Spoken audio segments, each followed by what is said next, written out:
Hello friends, Paracel GS पे आपका स्वागत है।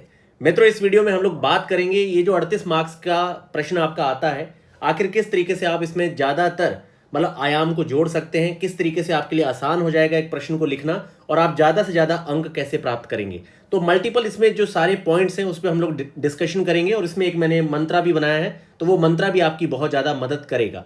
तो इसमें मित्रों डिटेल से बात करते हैं। इससे पहले आप सभी को होली त्यौहार की बहुत सारी शुभकामनाएं। मैं आपसे एक बात कहना चाहूँगा मित्रों, 70 बीपीएससी में अगर आप सिलेक्शन लेते हैं हार्डवर्क करके, तो सोचिए कि अगली बार जो होली होगी, आप जहाँ भी गांधी विहार, मुखर्जी नगर, पटना या किसी भी देश के कोने में रह के बीपीएससी की तैयारी कर रहे हैं, आप होली के त्यौहार को अपने परिवार और अपने दोस्तों और अपने परिचित लोगों के साथ जो भी आपसे जुड़े हुए हैं, आप होली के त्यौहार को खुद मैनेज कर रहे हैं। आप होली के त्यौहार में 10 से 15 किलो गुजिया खरीद रहे हैं, पूरे मतलब कि 100 लोगों के साथ होली मना रहे हैं क्योंकि आप खुश हैं, आप सिलेक्टेड हैं। आप उस पल को फील करके देखिए एक बार कि पूरा ऑर्गेनाइजेशन या फिर पूरा एक जो फेस्टिवल है बनाया जा रहा है आपके परिवार से जुड़े हुए लोगों से, और जिसे आप फंड कर रहे हैं, मतलब पूरी तरह से क्रेडिट आपके पास है उसे अच्छे से मनाने का।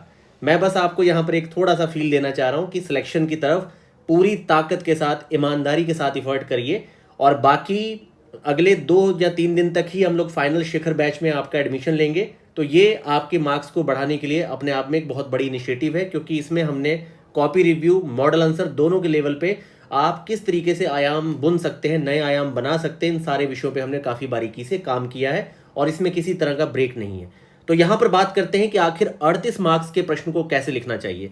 देखिए मित्रों, जब भी किसी प्रश्न को लिखना है तो पहले तो हड़बड़ाना नहीं है, शांति के साथ कोई भी जब टॉपिक आता है, देखिए जब भी 38 मार्कर जो 38 मार्क्स का प्रश्न आता है, 38 मार्क्स का जो प्रश्न आता है, हमेशा एक बड़ा टॉपिक आपको दिया जाता है। तो बड़े टॉपिक में आप जितने ज़्यादा आयाम खोजेंगे, याद रखिए आप निबंध में उतने ही अच्छे अंक प्राप्त करेंगे। निबंध में इंग्लिश माध्यम के विद्यार्थियों को थोड़ी शिकायत थी कि अंग्रेजी मीडियम में काफ़ी अच्छे ऐसे लिखने पर भी बहुत अच्छे अंक नहीं मिले।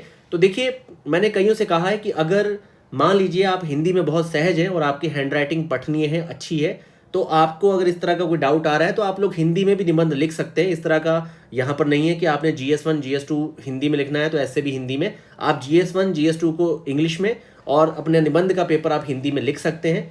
इससे आपको जिन भी विद्यार्थियों को लगता है कि भाई इस तरह से कुछ चीज़ें हो रही हैं, बाकी आपका जो माध्यम है जिस पे आपकी कमांड है उसी में आप मल्टी डायमेंशन वे में सही ऑर्डर में अपने निबंध को प्रेजेंट करिए, आपको अच्छे अंक मिलेंगे। अब मुद्दे पर आते हैं कि 38 मार्क्स के प्रश्न में दिक्कत कहाँ आ रही है। देखिए मित्रों, आप इसे पूरे टुकड़ों में तोड़ते नहीं हैं। टुकड़ों में तोड़ने पर चीज़ें बहुत सहज और आसान हो जाती हैं। एग्जाम्पल के तौर पे देखिए, अब मान लीजिए आपने किसी प्रश्न का उत्तर देना है, तो देखिए जब आपने 38 मार्क्स लिखने हैं तो आपके दिमाग में कहीं ना कहीं 5 या 6 पेज चल रहे हैं। अब उस 5 या 6 पेज तक लेके जाना किसी टॉपिक को कैसे पॉसिबल है, जब उसमें आप बहुत सारे पॉइंट्स को स्ट्रक्चर्ड करेंगे, बहुत सारे पॉइंट जब आप उसमें शामिल करेंगे, उसमें कई अच्छे आपके कंटेंट फ्लो चार्ट होंगे। अगर ज़रूरी है, रिक्वायर्ड है, तभी आप उसमें मैप्स वगैरह इस्तेमाल करिए। कहीं भी मैप डालने से मार्क्स नहीं मिलता है। अब पूछ क्या रहा है, बस ऐसे ही मैप डाल दिया आप, तो वो एग्जामिनर को और ज़्यादा इरिटेट करता है। आपको सही कंटेंट फ्लो चार्ट, सही मैप डालने की भी जो है कला सीखनी पड़ेगी, कुछ भी नहीं बना देना है। अब मान लीजिए आप डिप्लोमेसी IR के प्रश्नों में एक मैप बना देते हैं और बस ऐसे ही, अब मान लीजिए किसी ने गोल्डन ट्रायंगल बना दिया, भाई गोल्डन ट्रायंगल का कोई एंगल होना चाहिए। अगर आप टेररिज्म को दिखा रहे हैं कि भाई यहाँ पर जो अफीम का क्षेत्र है ये फंड कर रहा है टेररिज्म को, या फिर मनी लॉन्ड्रिंग वगैरह जैसी चीज़ें, या फिर आपकी जाली मुद्रा, या फिर जो आपका वुमेन, या फिर आपका ह्यूमन ट्रैफिकिंग वाले जो केसेस हैं आपके पूरे बांग्लादेश वो बॉर्डर से, तब फिर वहाँ पे आप गोल्डन ट्रायंगल या गोल्डन क्रेसेंट का मैप बनाते हैं तो वो ठीक है, वो कोरिलेट होगा। पर वैसे ही आपने बना दिया किसी पॉइंट से दिखाने के लिए किसी IR के डिफरेंट क्वेश्चन में, तो वो निगेटिव चला जाएगा। तो आपने सही चीज़ को जो रिक्वायर्ड है वही बनानी है। तो आइए बात करते हैं बहुत ही डिटेल में। देखिए, जो इंट्रोडक्शन है ये आपका 10 से 15% का हिस्सा लेके जाता है। इसमें सिंपल सा आपका जो लॉजिक होना चाहिए कि आपने डिफाइन करना है की टर्म्स को। जो कंटेस्ट है, आपका जो कंटेस्ट है, आपने उसे प्रोवाइड करना है, इसमें डिफाइन करना है सिंपल वे में। और जो आपका टॉपिक है मेन, आप उसे कंटेम्प्ररी, हिस्टोरिकल, सोशल या फिर किसी मुद्दे से जोड़कर थोड़ा एक्सप्लेन कर दीजिए, मतलब उसको डिफाइन कर दीजिए मुद्दा क्या है। एग्जाम्पल के तौर पे आपको बताते हैं, जैसे देखिए climate change policy in India, ये है टॉपिक। तो यहाँ पर आप डिफाइनिंग करिए कि जो क्लाइमेट चेंज है ये क्या है और इसका भारत पे इम्पैक्ट क्या है। तो ये हो गया इंट्रोडक्शन।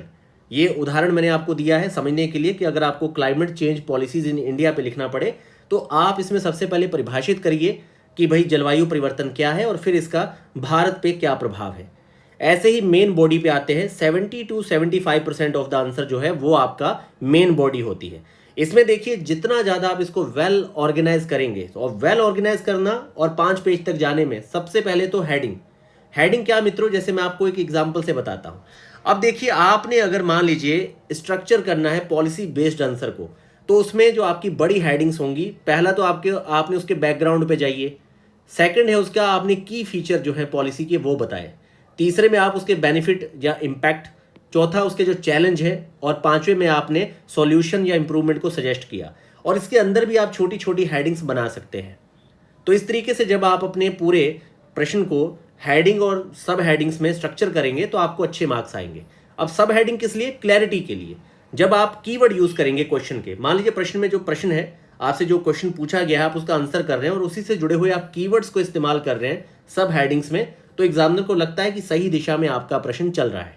और पॉइंट फॉर्मेट में प्रेजेंट करने पे और भी क्लैरिटी रहती है। और इसमें मैं आपको एक साइकोलॉजिकल चीज़ें बताता हूँ। कभी भी आप जब आंसर देते हैं तो वहाँ पर स्टार वगैरह मत बनाया करिए, पता ही नहीं चलता आपने कितने पॉइंट दिए। हमेशा 1 2 3 पॉइंट डालिए, आप एकदम पॉइंट डालिए। एग्जामिनर को पता होता है कि हाँ इस व्यक्ति ने, इस लड़की ने या लड़के ने भैया यहाँ पर 8 पॉइंट्स ये दिए हैं, इसने 7 पॉइंट चैलेंज दिए हैं, इसने 6 उसके सॉल्यूशन दिए हैं, वे फॉरवर्ड 4 बताए हैं।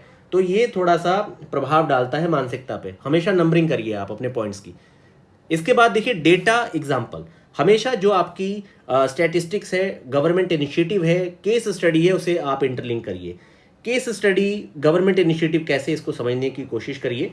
जैसे मान लीजिए अब आपने, जैसे कि आप वेस्ट मैनेजमेंट की बात कर रहे हैं, तो देखिए गार्बेज कैफे की कॉन्सेप्ट छत्तीसगढ़ में काफ़ी फेमस रही है।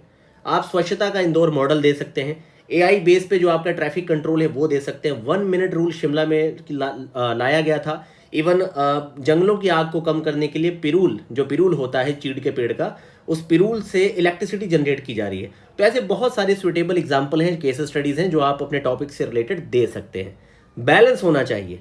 आप मल्टीपल पर्सपेक्टिव तो दिखाइए, लेकिन अगर वो रिक्वायर्ड है, अगर प्रोज कॉन्स या उसके चैलेंज सॉल्यूशन रिक्वायर्ड हैं, तो आप मल्टीपल पर्सपेक्टिव में भी जा सकते हैं।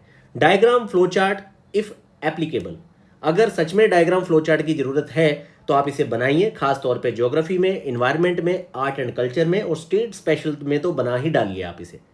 अब मित्रों देखिए, अब मैंने ये आपको नीचे एग्जाम्पल बताया था। अब मेरा यहाँ पे थोड़ा सा मंत्र ले लीजिए। सबसे पहली बात है यूज कीवर्ड।